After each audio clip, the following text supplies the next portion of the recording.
Muraho neza abakurikiye Congo Waves TV. Uyu munsi ni kuwa mbere turi hano muri office ya Jim Rich, akaba ari senator uva mu state ya Idaho, ni ukuriye foreign relations muri Congress ya Amerika.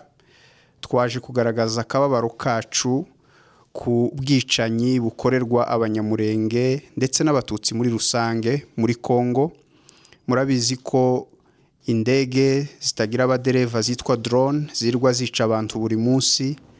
Murabizi neza ko abantu bacu bicishwa inzara, ingabo z'u Burundi zagose Minembwe, zigota Mikenke, zigota Indondo, mu buryo n'umuvugizi w'u Burundi Gaspard Baratuza ubwe yiyemereye neza ko bagose Minembwe, ahamya neza ibyo abaturage bari basanzwe bamagana kuko bashaka kwicishwa inzara n'u Burundi. Twamaganye rero u Burundi, twamaganye leta ya Kongo. Uyu munsi twaje kugaragaza akababaro k'ubwoko bwacu n'ibyago barimo gucamo. Niyo mpamvu mubona aba bantu ba hano mu mujyi wa Boise kugira ngo tugerageze kuvuga no kugushitsa ijwi ryacu aho rishoboka, ndetse n'ababifitiye ubushobozi kugira ngo dufatikanye twese kwamagana mu by'ukuri ubwicanye na jenoside irimo gukorerwa ubwoko bwacu. Aba rero ni ababyeyi, ni bashiki bacu, ni abavandimwe twaje kwamagana. Tukaba turi hano muri no office ya Jim, ndetse tukazanagaruka kugira ngo dukomeze twishuze kugeza ijwi ryacu ryumvikanye. Murakoze rero abazakurikira ibi, kandi turabashimiye n'abandi twese aho turi dukomeze dufatikanye kugira ngo akababaro kacu kumvikane mu mahanga. So this is the main reason that we are here today. So we really want to have our own senator. Most of us here are US citizens. We are residents of Idaho. We want our voice to be heard so that this genocide and ethnic cleansing can be stopped. And the only way to do that is that when our senator, the government of US, we can't keep paying taxes that are given to DRC government and the Burundian government as aid. And those governments are buying CH-4 drones from China that are attacking our people. Yeah. That's heartbreaking to us. So this is why we are here. This is the reason of our presence to this office today. Okay, and I appreciate that. And fortunately, he's not here. He's in DC. He's in the Senate. But I can get your contact information, and then we have the Foreign Relations Committee who will probably have more knowledge than I humbly admit I do not have. And we can pass it along to them and then potentially connect you guys. That way that you can voice this to them directly and see what they can do. I do not have as much information as I wish I could provide to you and comprehend what you're experiencing, but I at least can try and help get your message there. That would be great. Okay. Yeah, would be very appreciative.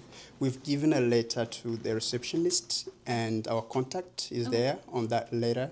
So if contacted, we'll be happy to come back and see whoever can really help to be in contact or direct contact with the Senator Jim. That would be so helpful. And so our Foreign Relations Committee, they're all based in D.C., so they would most likely be through a letter or email or phone. No problem. Okay. Yes. Perfect. Would be okay. Any way of communication. Okay. So we just want to make sure that our grievances, our sorrow is being heard or received by the Senate. Okay, yes. Yeah, so and your contact information, is it yours or your organization? It's mine, but we also have an association of Banyamulenge community across the U.S. It's called Mahoro Peace Association. Okay. So we have a letter that has the leaders' contact, email, everything. Okay. So you can contact whoever you want. Okay. So we are all in that association in each state or city, depending on wherever Banyamulenge are located in the states. Gotcha. Yeah. We will pass along Idaho because that's was what we can do, and usually it's better that way. So thank you. Yeah, of course, I'm happy to do that. All right, thank you. So we'll leave our posters here. Perfect. And the letter, and thank you for receiving us. Of course. Yeah. Of course. Yeah. Yep. Thank you, guys. Thank you. Mukanya tuvuye haruguru niyo hari office ofisi ya Jim ni umusenatere uva muri no state yacu ya Idaho, akaba ari senateri ushinzwe ibibazo mpuzamahanga cyangwa relation internationale. Tumaze kubaha inzandiko z'akababaro kacu zivuye muri Mahoro Peace Association, ariko kandi twanabahaye n'ibindi byapa twagiye twandika tunabasobanurira mu magambo mu ncamake ibirimo kuba iwacu.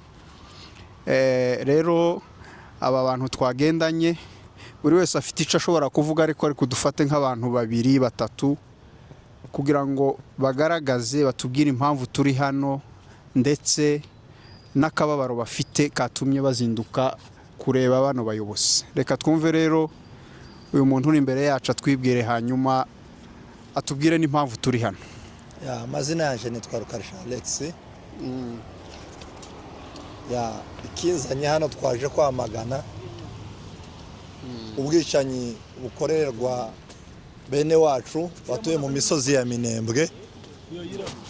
Cyatuzanye twaje gusaba ubutabera bwacu tugize iminsi dusaba, atari none twavuye muri Zura twirukanwe n'ingabo za Nyangoma, tugeze mu Gatumba twicwa na Gwasa.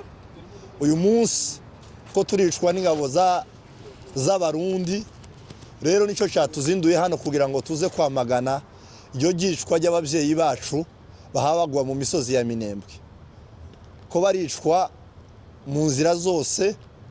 Abanyeshuri bari mu kurasirwa mu mashuri, abaja gusenga bari mu kwicirwa mu matorero, nta mubyeyi n'umwe ugisohoka ngo aje gushaka. Badufungiye inzira zose, izinjira n'izisohoka, ntitugisohoka mu gihugu.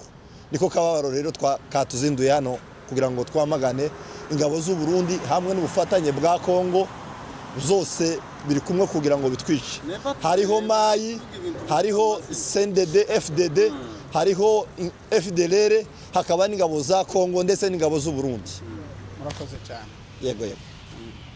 Reka n'abandi bagira icyo bavuze kubera ko batubwire icyo batekereza kuri uyu munsi. Nanjye nitwa Semahoro Jean de Dieu, ntuye hano muri Idaho, mpamaze hafi imyaka myinshi igera ku 10, ariko mbabazwa n'ukuntu Uburundi na guverinoma yacu yitwa ngo ni ya Kongo barimo kutwica buri munsi, bababaza abana bacu, barumuna bacu, babyeyi bacu. Kandi nitwa ngo ndi umuntu ukora ngatanga amataxi hano mu gihugu, ko kuvuga ngo dutanga amataxi dutanze, kuko ndabizi ko niyo bakuramo bagafashisha ibihugu birimo Kongo ndetse n'u Burundi, ariko Burundi bugafata amafaranga bukagura amadrone, bukagura intwaro zikomeye zidahwanyije n'ubumenyi abantu b'iwacu bafite, bakaza kuzibateresha no kubica.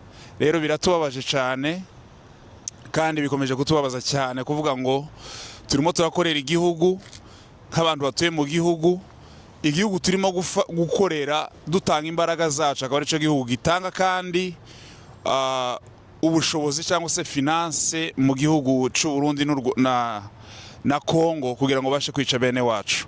Ibyo ni ikintu cyatuzinduye hano, tugeze hano kureba gavana wacu ndetse na senateri ari nawe bishinzwe mu gihugu kugira ngo tubashe kumugezaho akababaro kacu.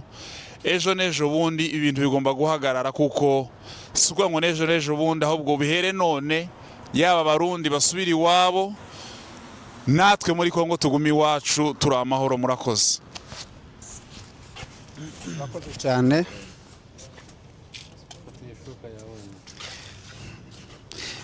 Mwatwibwiraho muri bo n'impamvu namwe mwazindukiye hano. Amazina yanjye nitwa Mudacumura Kajonga. Ikituzanye hano ni akababaro kenshi ku bijyanye n'amapfa ari mu gihugu cy'iwacu. Yego. Kandi igitangaje baba batwica, si none batwishe kandi baducumbikiye n'abandi bantu. Paneva hariho abantu mu makambi yiwe, ariko yabonye ko bitoroshe, arabareka nubwo mbabitse bariya hariya, reka ngende nje mu Minembwe nje kwica abantu bariyo. ni ukuri dufite agahinda kenshi, dufite umubabaro mwinshi, turababaye. Amapfa yabaye mu Gatumba n'ubu turacyayatekerezaho, ariko kandi cyatuzanye hano ni ukugira ngo dutange akababaro kacu. Abakuriye isi yose cyangwa se inkoranyambaga, aya makuru yacu agenda agere kure. Uyu mugabo atumereye nabi, kandi hariya si Gitega, si Buyanza, si Ngozi, ariko turamwiyamye please. Aya makuru tuyageje hano ku bantu badukuriye kugira ngo agire icyo adukorera, akura ingabo ziwe hariya.